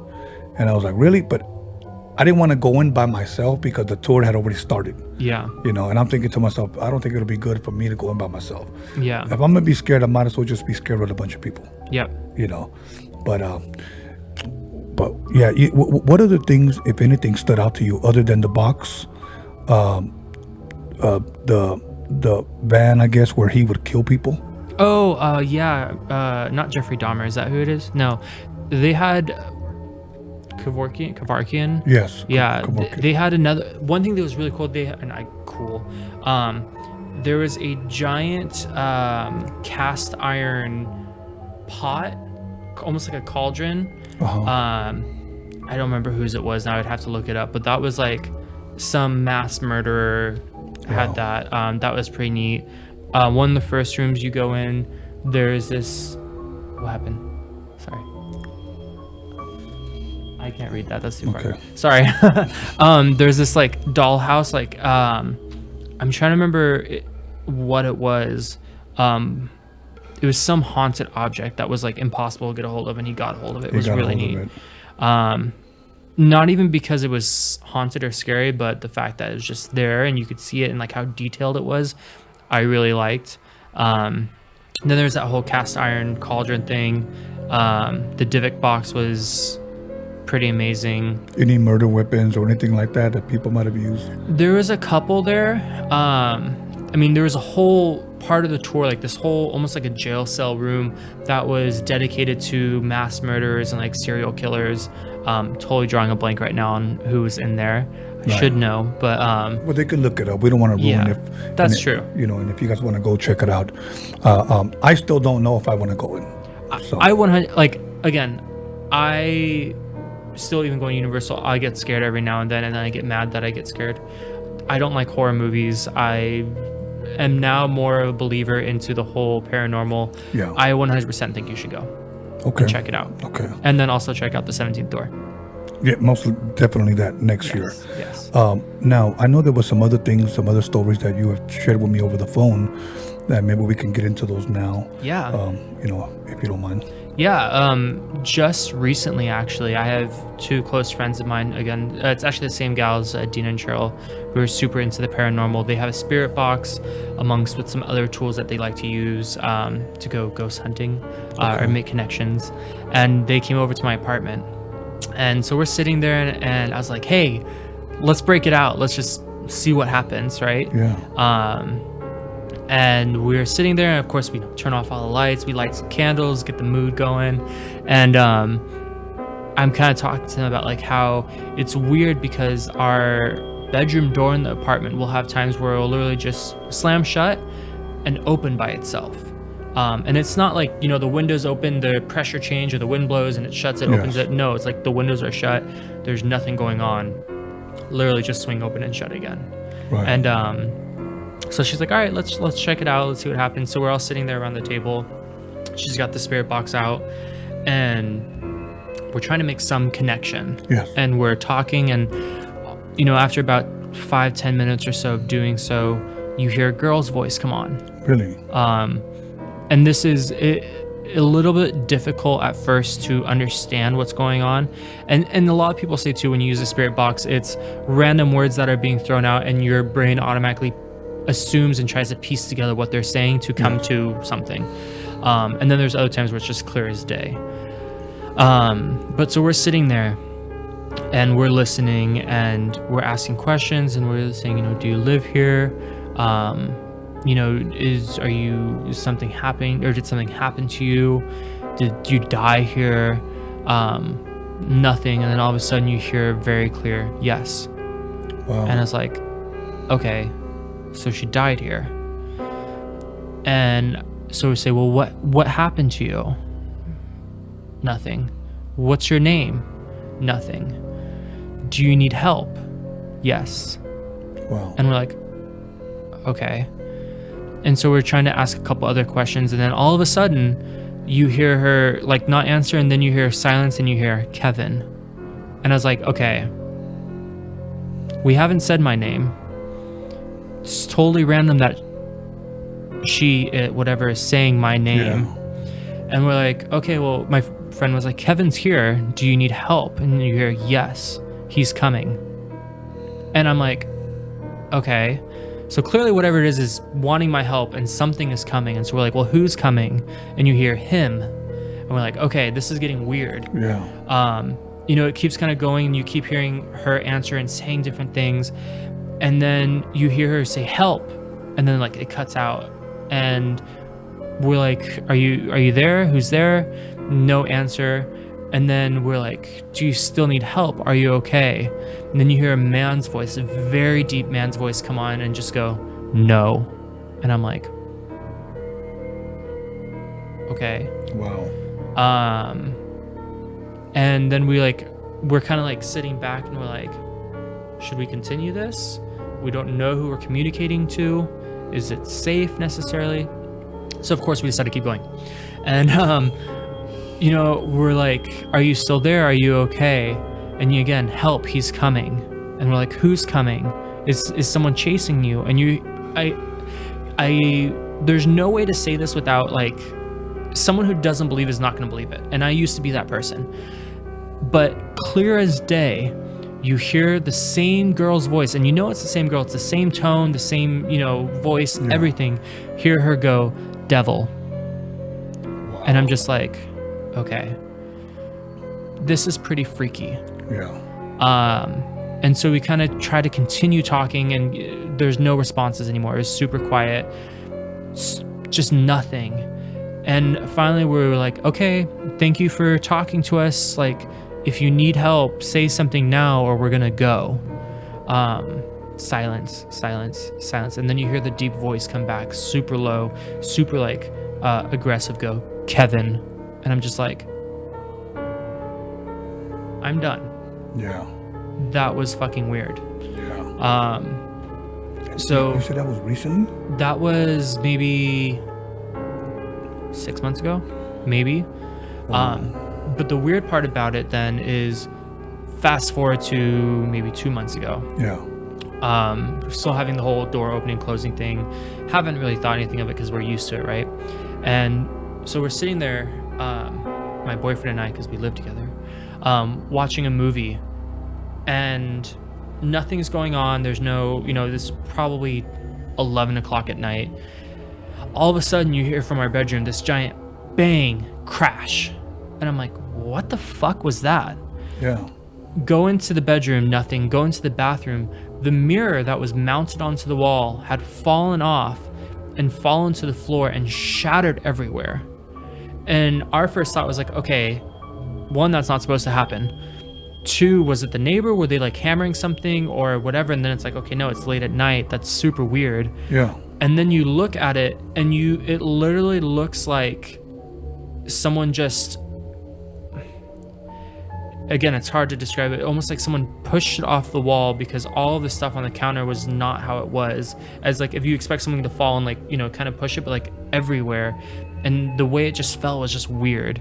Wow. And it was weird to have like that experience, and then not that long after, the mirror experience. Right.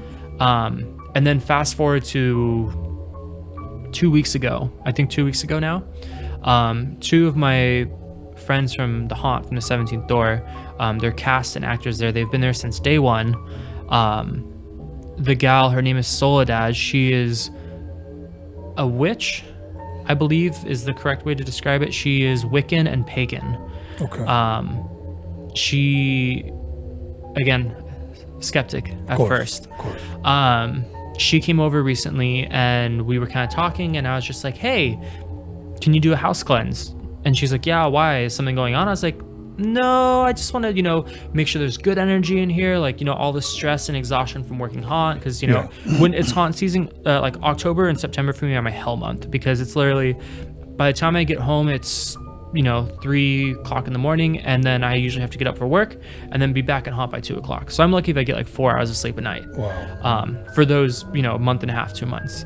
And so I was like, I need good energy in here. I want to like have it be clean spiritually, you know, blah, blah, blah. And so she's walking around with her husband, who's also a practitioner of sorts. I'm not sure, so I won't speak on it exactly. But he or she was walking around, and she can also channel spirits. Wow. Which again, skeptic. Yeah. I think a lot of times that's BS, and like, especially like when you go places and they're like, oh, your grandmother is saying blah, blah, blah. I'm like, first of all, you don't know my grandmother. She was a drunk. No, I'm just kidding. But you know, it's hard time believing those things. But she is there, and she goes, have you guys had things like randomly like open or shut, like your doors or your like cabinets, or you find things that just get misplaced randomly? Yes. And I was like, yeah, why? And she goes, there's a little girl here who is trying to get you to play with her. She comes and hides your things because she wants you to play with her, and when you don't, she opens and shuts your doors to get your attention. And I was like, that's so fucking random. Right. Why would you say that? And she's like, I'm telling you this because I can see it. I can see her. Wow. And I was like, I literally pulled him aside. I was like, did you say anything to her? Like, did you tell her what was going on? And he's like, no, I don't talk to her. I was like, okay, so this is really fucking weird. Totally random, out of the blue. She said that from what we had already experienced. And she goes into our room and she's just looking around, which I was like, okay. And she goes into one corner of our room and she goes, there's something here. And I was like, what do you mean there's something there? There's a corner. It's where the walls meet. That's what's there. And she's like, no, there's a spirit here who is trying to latch onto you guys. Wow. And I was like, what do you mean there's a spirit? And she goes, there was a girl about 50 years ago, and she was being chased by a stalker, and he killed her. And that girl goes here in your building. It's not latched onto your apartment, but she goes in your building and moves around trying to get people to help her, to help get away from him. Wow. And I literally was just like, okay, what the fuck? Like, I did not tell you any of this. I haven't even told my parents about that experience. Yeah. How does she know this? Like, and some people can speculate and say it's like, oh, someone's throwing something out and you're making connection to make it work. But that is so specific to a girl, a stalker chasing her. She's trying to get your help from him. Right. And that's all things we experienced, 6 months ago, 5.5 months ago, whatever. And So she ended up doing like a cleansing thing, and she did her stuff, and basically said that the spirits that are there aren't there to hurt you. They're there, and they will probably stay there because this is their home, but they won't hurt you. And she's like, I've asked them to stop. I've asked them to stop messing with you and moving your things, and you should be okay now. And in all honesty, door hasn't opened or closed once. All of our items haven't gone misplaced. Our, cabinets, drawers have stayed shut when they're shut. So believer, not believer, you can make your own decision. Yeah. But whatever she did worked. And then on top of that, we had some like family stuff going on, and it was really interesting because the things that were happening in the family that we hadn't shared with anyone at all, like my parents don't even know. It was more with the boyfriend side of the family, and without sharing it with anyone, she picked it up and almost described every little thing in detail, what was going on, and brought her tarot cards out, and she channeled her mom, or her grandma, I believe, sorry, and she also channeled death, whom she said she had a contract with, basically in conversation of everything going on. I don't want to share because some of it's personal, right? But basically sharing those things through those people that, or whatever entities, that I have never shared with her, something that I know he would have never shared with her, just because even here I'm not comfortable exactly talking about it, but how would they know that, right, unless there's something more out there, right? And then obviously there was some stuff that she did to try and help with the family and like the things going on, which have for the most part since been resolved, right? So just very trippy. I don't know if you would consider part of it's paranormal, part of it, if you want to call it magic or paganism, right, Wiccan, whatever. It's just amazing how all these things tie into each other. Yeah. I had a question. When you guys were talking to this female and she was saying help, she said, Kevin, he's coming. Would you say that it's possibly that girl that she saw that was being chased by the stalker? 100%. Okay. That was the connection that I made. Okay. Now, then this person said devil. Okay. Let me ask you a question. Do you believe that there is a devil? That's a hard question. I have, it's funny, my family, you probably didn't know this. I'm originally from Denmark. I was born and raised there.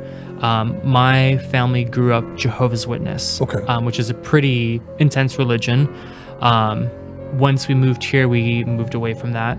Went to a Christian Lutheran church for a little bit.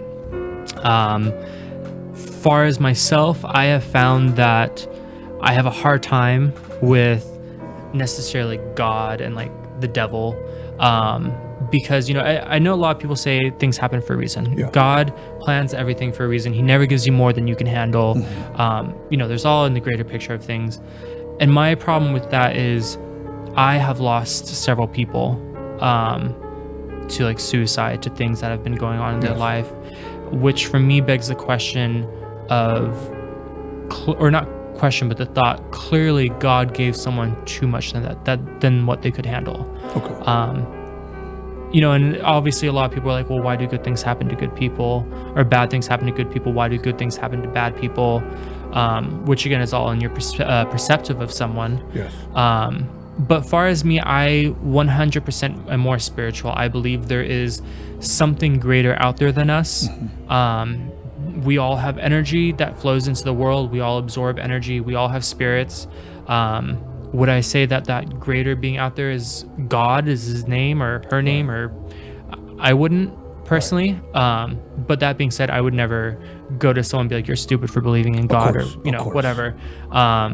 Because I think honestly, at the end of the day, you're not judged by who you love, or if you drink alcohol, or if you wear cloth of multiple materials. You're judged on if you're a good person or a bad person and the things you've done in your life. Right. Well, you know what? I respect your answer because there's a lot of people that I know that are atheists. A lot of people that say, well, I don't believe in God, but I'm still a spiritual person. I never ask them what that means. I respect them. There's a lot of people that say I'm a very religious person. Then there's other people that just say, I just believe in God and I believe that a devil does exist.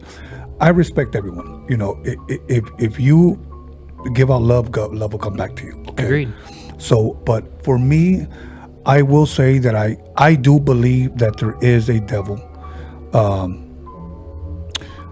I do believe that there's demons. Here's where I'm skeptic of when people say, the paranormal, the entities, these shadow figures, this. I don't know if all that ties into the devil. I don't know. I don't know if it's all separate, if it's all the same.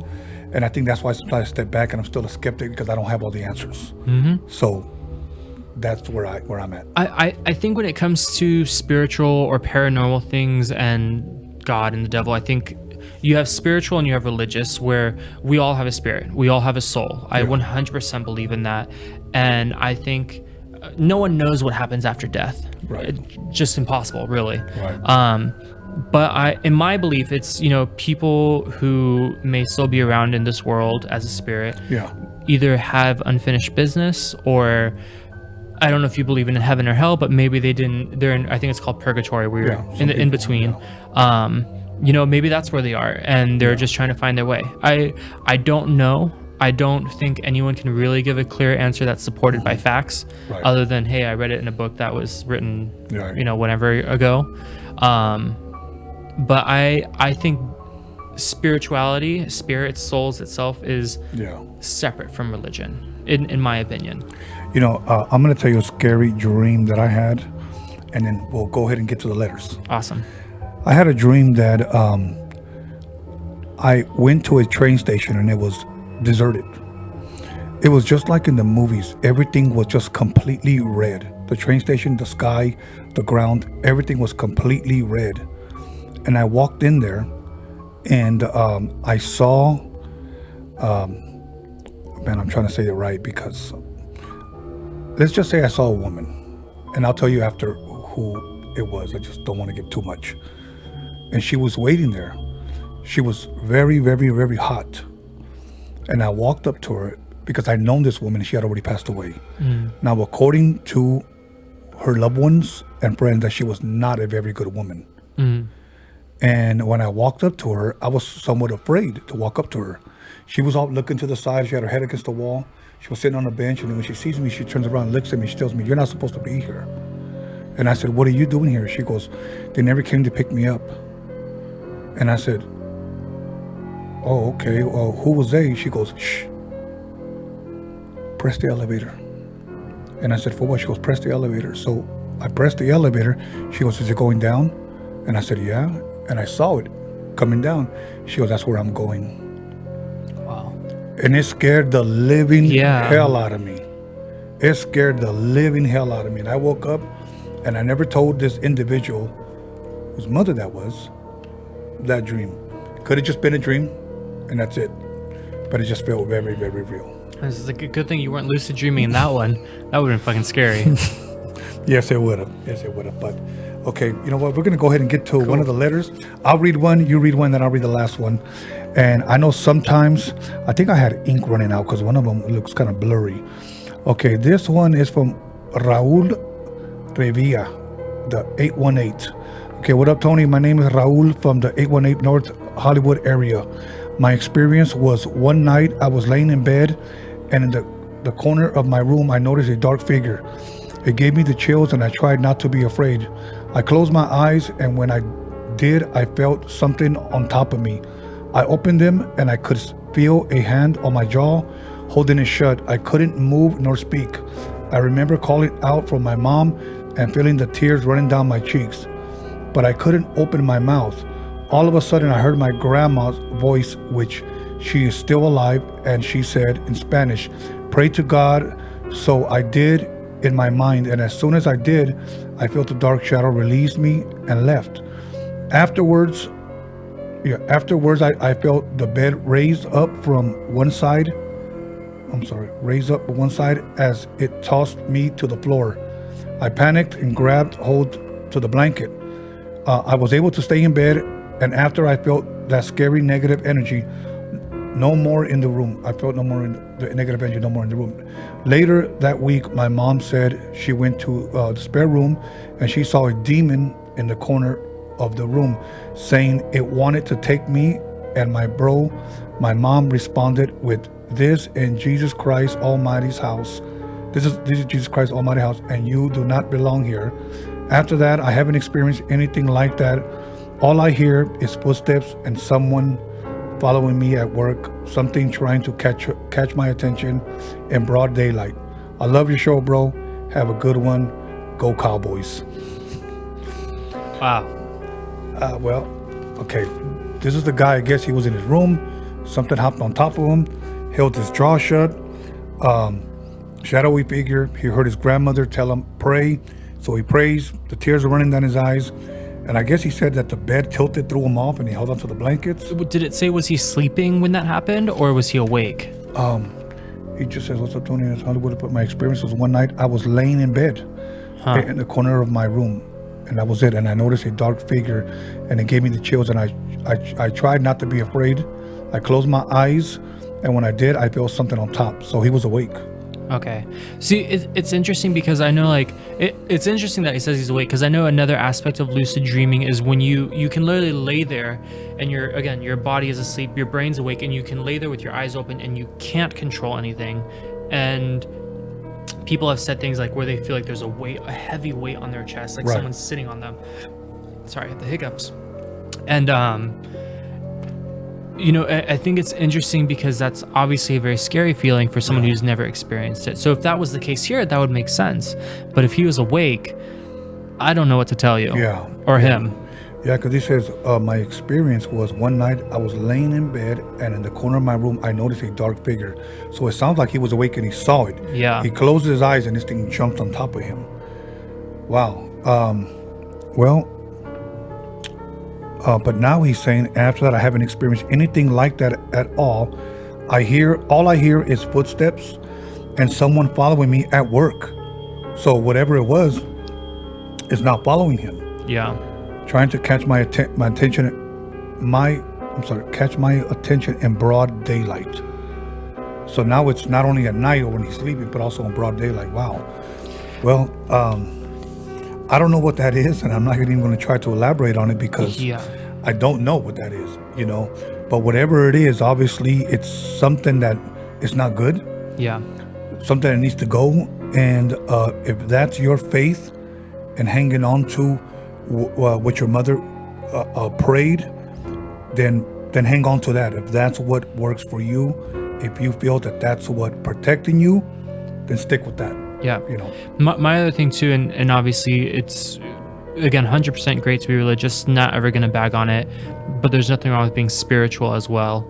At least for me, what helped in my situation is go to Psychic Shop. You can find different elements and materials there that increase things for protection, cleansing, prosperity, positivity, wealth, all these different things. Go there, find something that's good for you and what you're looking for. If you have someone following you, if you feel like there's a spirit latched onto you, get something for cleanliness or power or self-empowerment. It's not expensive. Yeah. It's, if anything, it's like, you know what, if it doesn't work, whatever. It's, you lost $10. If it does work, it worked. Yeah. So that's my advice. But obviously I also don't have that happening to me necessarily. So take it with a grain of salt. Yes. Yeah, definitely. All right, so this one I got here is from Ann Heatherton. She wanted to share her first and only experience with a Ouija board. It was 1966, and I was a Women's Army Corps in the U.S. Army. There was a Ouija board in the recreation room. I had no idea what it was, but the girl I was sharing a Coke with did. We placed our fingers on the triangle, the planchette, and asked simple questions, getting yes and no responses. Then she said, "Ask it for the name of the man you marry." Interesting. I was crazy about a guy named John, but the triangle began to move toward the R, followed by an O, then a B, an E, another R, and finally a T.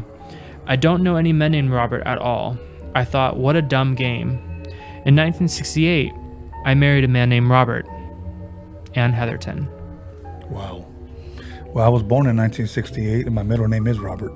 Hey, well, it was a close opportunity there. Wow. Wow. That's to say freaky, because it started moving Robert, and then she didn't know one, but she liked a guy named John, but she ended up marrying a guy named Robert. Guys, don't fuck with Ouija boards. Shit. Pretty much. Okay, last one right here. Let me see. This guy's named Little Monster. Creative. Yeah, Little Monster. I want to share a story from my childhood with you. I can't quite remember, but I was 11 years old and I was with my mom and sister up late watching scary movies.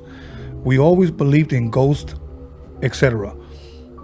I even still witness weird things today, but that night my stepfather, who didn't believe in the paranormal, was drunk, sleeping in the living room on the couch. Okay. Back then, we had a cat, and she started to act strange while I was with my mother and sister in the kitchen. Okay. It was about midnight, so I went to the living room because I wanted to check in on my stepdad if he was still asleep. As I was going in, I'm seeing my mother laying down on the other part of the couch, which can't be possible because she is in the kitchen, which is where I come from. So he leaves the kitchen where his sister and his mom are at. His dad is in the living room, so as he goes to check on his dad if he's still sleeping, he notices his mother's on the other couch. So what he's saying, I guess, it can't be because she's in the kitchen. So I got a little scared but stood calm. This thing didn't know how to, a little typo, I'm sorry. This thing, I don't know how to call it, started to talk with me and told me to give her a hug. Okay. So I walked towards her while I noticed her eye color is different compared to my mother's. I was standing in front of her. She was laying down under a blanket and she grabbed my arm. Wow. So this thing grabbed. Her body was ice cold and she told me to give her a kiss since she is my mother. And she said, since she is my mother, I told her to leave me alone and that I know that she is not my mother. But put her hands on me. But I guess she put her hands on me. I backed off a few feet and I started to freak out and scream crazy. So I told her she is not welcome here and she has to leave now. She ran down the hallway inside my room and she was gone. Wow. That's the last place you want her, is in your room. Yeah, that's kind of trippy. Yeah. The next 2 weeks after that, I couldn't sleep in the room anymore because of the weird noises coming from the top of the ceiling. Thinking about this now is always wondering if it was a dream, but my sister witnessed it and she even remembers it. Much love and much respect. Michael, aka Little Monster from Germany, all the way up here to Cali. Wow. That's crazy. Yeah, so I guess, once again, let me recap. He's in the kitchen with his mother and sister. His stepfather, I believe, or his father's asleep in the living room. So he goes to check up on him and he sees a woman that claims it's his mother. He walks up to her, she grabs him and says, give me a kiss because I'm your mother. So he backs off, I guess yells at her, get out of here, you're not my mother. Whoever this thing was ran down the hallway into his room. And I don't know what happened. Maybe it's just a long story short, but now he hears noises from the ceiling. Well, one thing that was interesting, he mentioned something about a cat. I didn't quite understand, but I think it was something along the lines of the cat was acting weird. Yeah, so he must have picked it up. So when my friend Soledad was over and doing her witch stuff, we have a couple cats and they do not like new people at all. They will run and hide, go into our bedroom, go under the bed, and not come out until everyone is gone. Doesn't matter who it is, even my family. When she was channeling her grandmother and death, when it was her grandmother, our girl cat came out and sat right in front of her, like on the table, and just stared at her, which I'm like, okay, that's weird. The cats don't do that. They don't like new people. And then when she stopped and she started channeling death, the boy cats came out and they were all over her. Again, super weird. Like the boy cats are even more elusive than the girl ones. Like the girl ones, whatever. But the boys will not come out for anyone, anyone new. And so there's this stigma or saying about how cats can sense when there's a spiritual presence, and they can almost see through that veil when there is a spiritual presence. Yeah. So that very well could be what that is. Yeah, and it says back then we had a cat, and she started to act kind of. So it says she started to act kind of strange while I was with my mother and sister in the kitchen. You know, it's weird because there's a movie that I really like by Keanu Reeves called Constantine. Oh yeah, that's a great movie. And if you notice, there's this one part when he wants to go, we'll call it the underworld. Yeah. And he sits down, puts his feet in water, and he grabs a cat. Yep. I thought that was kind of weird that you said it and I read that. So yeah. Well, we come to the conclusion of Freaky Tales, and at this point, I want to thank you for coming down and joining us and discussing with us and sharing with us your paranormal experiences. Yeah. At this point, is there anybody you would like to thank or shout out or whatever the case may be? Yeah, actually a couple people. Obviously, thank you for having me on and letting me share. It was a lot of fun, and glad to get into all the spooky talk. But definitely shout out to my close friends Dina and Cheryl, and all those crazy encounters that we've had so far. Here's to more to come. Soledad for helping whatever the heck was going on at home, for really helping with all that. And then my boyfriend as well. Thank you for being awesome and sharing part of that with me. And then just a closing thought: stay away from fucking Ouija boards and get a cat. And we'd like to thank Mad Dog. Mad Dog, much Mad love, Dog. much respect. And I want to thank John Elkins for making this possible, for running the board, making all this happen for you guys to enjoy. And I would like to thank also Alex Cervantes Enterprise, for helping us out. And other than that, I want to thank you guys. I hope you guys have a hell of a Friday the 13th tonight, and expect the unexpected. And when you guys log off, look behind you. There might be something there. So we're out of here. We'll see you guys next Friday. Thank you.